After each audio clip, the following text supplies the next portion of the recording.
It was supposed to be just another routine exam. Rachel, 32 years old, already knew the way to the hospital by heart.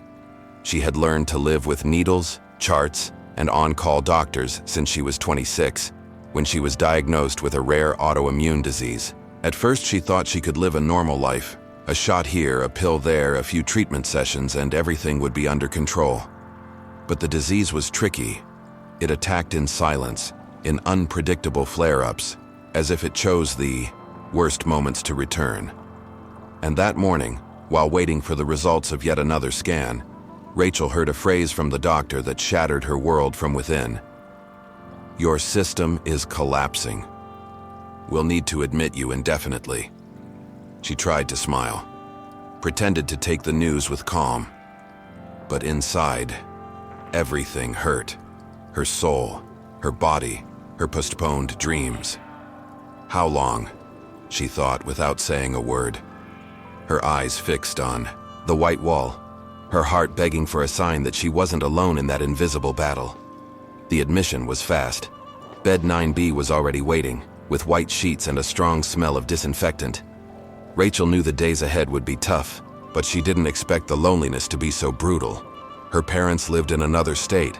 Her boyfriend had broken up with her the year before. And her friends, well, they tried to be present through messages, but some things not even the kindest message can reach. How do you explain the pain of watching your own body fail, day after day, with no clear end in sight? How do you keep believing when everything feels like a never-ending cycle of pain, needles, and waiting? That first night, while the IV dripped slowly and the wall clock struck 2:47 a.m., Rachel grabbed her phone. She looked for any video, a prayer, a word. She needed to hear something other than the beeping of the machines or the nurse's whispers. One video title made her pause. "There's a hidden promise in the Bible that can carry you through your darkest days." She hesitated, but she clicked. And something changed in the room's atmosphere. Have you ever felt like a message was written just for you? That some words aren't just read, they pierce through you? Rachel couldn't explain it, but something in that video made her cry even before the first verse was spoken. The promise was clear. There was a forgotten psalm ignored by many, but one that held the power to carry even the most exhausted souls. The promise that Jesus not only sees, but stays. What if what you need most today isn't instant healing, but strength to sustain you until healing comes? If you've ever been through or are going through a season like this, one of long trials, God's silence, and faith stretched to the limit, then comment below with your name or the name of someone you love. Share your story, or even a silent prayer request. Let's create an invisible chain of faith, where each name is a thread of hope, each word an echo of prayer, and each gesture a living answer from heaven. Leave a like to support our work, and subscribe so you won't miss other faith-filled stories like this one. Because sometimes, strength isn't about leaving the valley, but about walking through it when everything says it's impossible. The following days weren't kind to Rachel. With each new test, more concerning data. Her liver began to show signs of exhaustion. The immunosuppressive medication, which once seemed effective, now had little impact, and the sense of powerlessness grew. The doctors spoke of maintaining surveillance and adjusting protocols. She nodded politely, but inside, she had nowhere to rest her soul. On the hospital's second floor, time felt different. The hours dragged slowly between nursing shifts and the changing of bed sheets. But the hardest part was the waiting. Waiting for the next report, waiting for the new lab results, waiting for the pain to ease, and above all, waiting for God to say something. Anything, a sign, a gesture, a miracle. But all Rachel heard was silence. Until one night she decided to re-watch the video from that first night. It was as if something was pulling her back to it. She put on her headphones, and in the dark of the hospital room, let the narrator's voice fill the emptiness. And then, she heard something she had missed the first time. This psalm isn't just a promise, it's an anchor. It won't stop the storm, but it will keep your soul grounded until it passes. That echoed inside her. An anchor. Rachel had never thought of her faith like that before. She always saw faith as something that pulled you out of pain. But what if it was the opposite? What if real faith didn't pull you out of the valley, but helped you walk through it without losing yourself? The next morning, she shared the video with the nurse in charge of her wing, a woman named Denise. Denise was kind, experienced, but rarely talked about faith. When she got the video, she simply said, "Thank you, I'll watch it." Rachel didn't expect it to go beyond a polite exchange. But that same night, after coming back from a shower, she found a note on her table. "Thank you for sharing what's keeping you going. Maybe that's what I've been missing too." And in that note, Rachel felt heaven move. Small, quiet, but alive. In the ward, the patients around her barely exchanged glances, each one immersed in their own battle. But Rachel began to notice small gestures. Someone left a paper flower on her table. Another patient asked if she could write her daughter's name in her prayer. The pain was still there, the symptoms still present. But something had started to change. Not on the outside, on the inside. A silent faith was being awakened, and she didn't know it yet, but that psalm was about to find her. Because there are moments when God doesn't respond with healing. He responds with presence, and that presence, no matter how subtle, is what keeps us from sinking completely. It wasn't until the third night that something different happened. Rachel had been awake for hours, lying down, eyes fixed on the ceiling, trying not to cry loudly so she wouldn't wake the others. There was a tiredness that went beyond her body. It was soul-deep exhaustion. She picked up her phone and, without thinking much, opened her Bible app again. She typed the words that came to mind. Anchor, faith, rest. Among the listed verses, one caught her attention.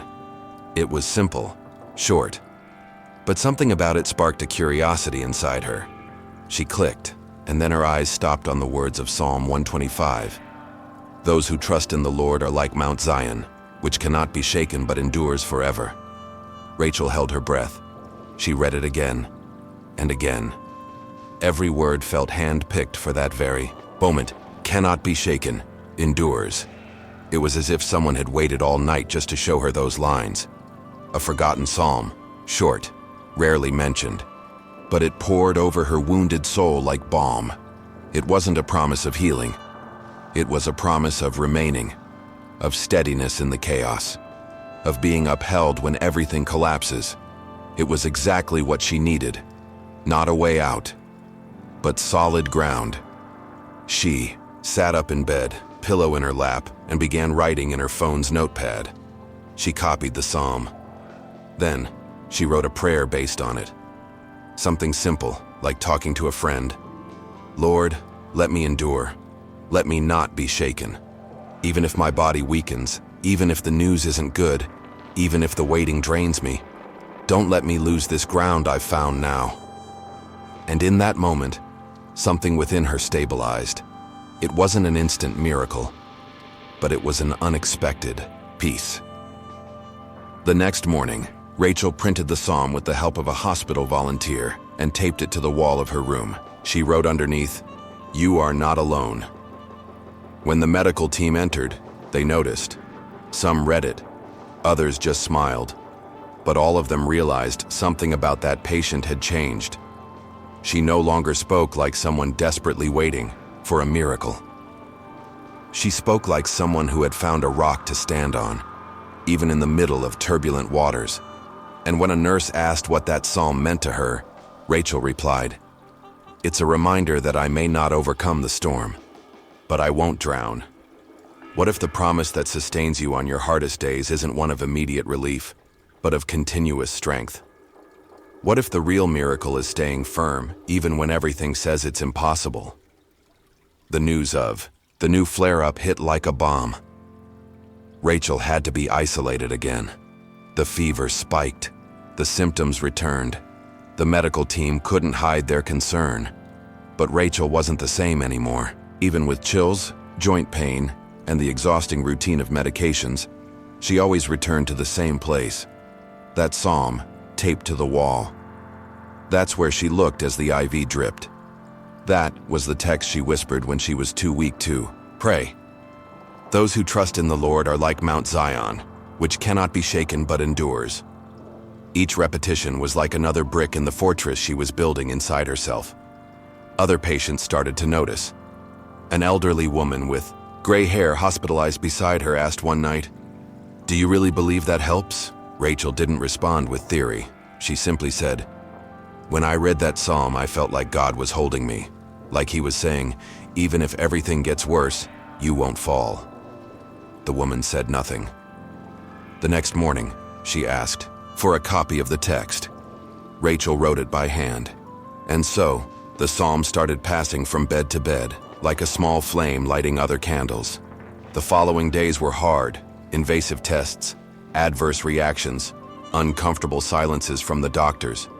But Rachel endured, not because she was strong, but because she had found a place where strength no longer depended on her.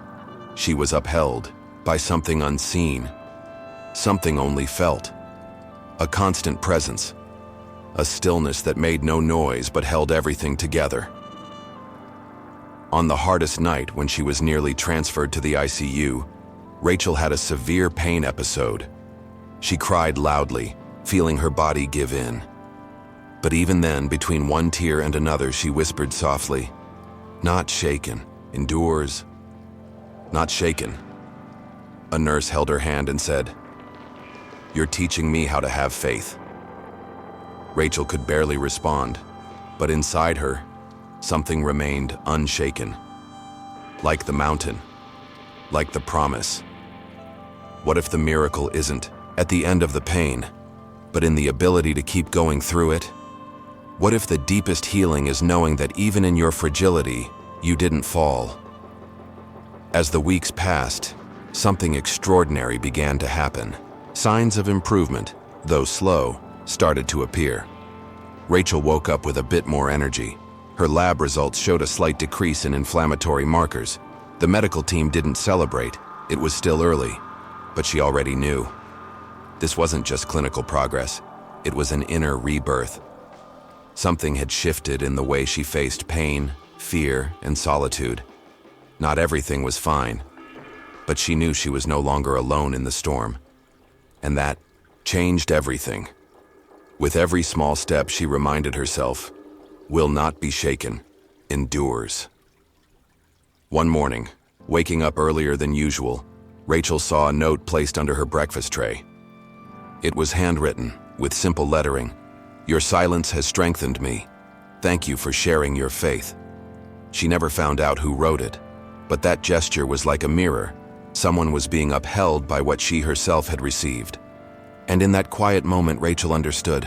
The promise wasn't just for her. It was for everyone facing hard days, for all who tremble, but don't fall, who cry, but endure.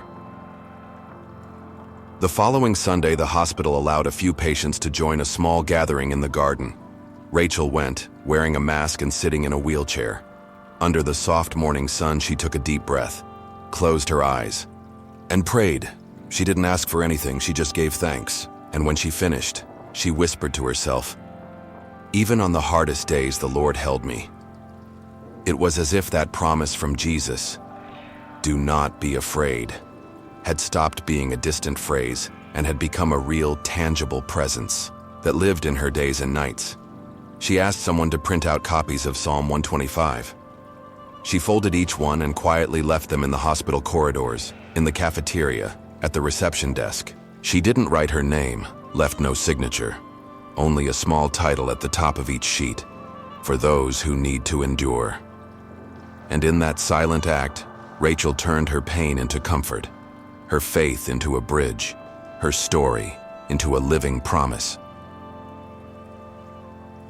What if your scar isn't the end, but the beginning of someone else's miracle? What if the promise that sustained you can now uphold another weary soul? In the days that followed, Rachel started noticing that God's promise wasn't just active, in big moments, but in the details. A nurse who squeezed her hand in the middle of the night. a postponed exam that happened to save her from an invasive procedure, a sunset through the window of room 214. Each of these moments carried a quiet message. I am here. The faith that was once upheld by words was now upheld by presence. And even on the days when symptoms came back with force, she no longer reacted the same way. She didn't panic. She didn't rebel. She just took a deep breath and silently repeated, I won't fall. I will endure. During an especially hard night, Rachel felt like writing. She found an old notebook left behind by a previous patient and began. Today I understood that faith isn't the absence of fear. It's the decision to stand even while trembling. And she kept writing. Not for anyone to read, but as a conversation between her and God.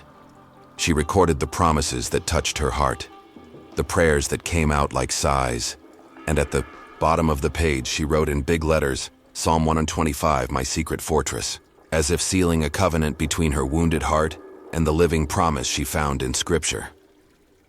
The next day, while resting in the hospital garden, a young patient approached. She looked downcast, withdrawn. Rachel offered the bench beside her. They said nothing for minutes, until the girl said, I saw you at the window yesterday reading aloud. That gave me strength. Rachel smiled. She pulled a folded copy of Psalm 125 from her pocket and handed it over. Take this with you. This promise carried me through days I didn't think I'd survive. The girl took the paper with both hands, as if receiving a sacred gift. And in that instant, without realizing, a new chain of faith began to form. As the weeks passed, Rachel was no longer just a patient. She became a beacon of light within the hospital. People started seeking her out. Nurses left notes on her tray. Patients asked her to pray silently for them. And even without leaving her bed, without giving speeches, she radiated what many were searching for, the courage to keep going. Her story wasn't about instant healing.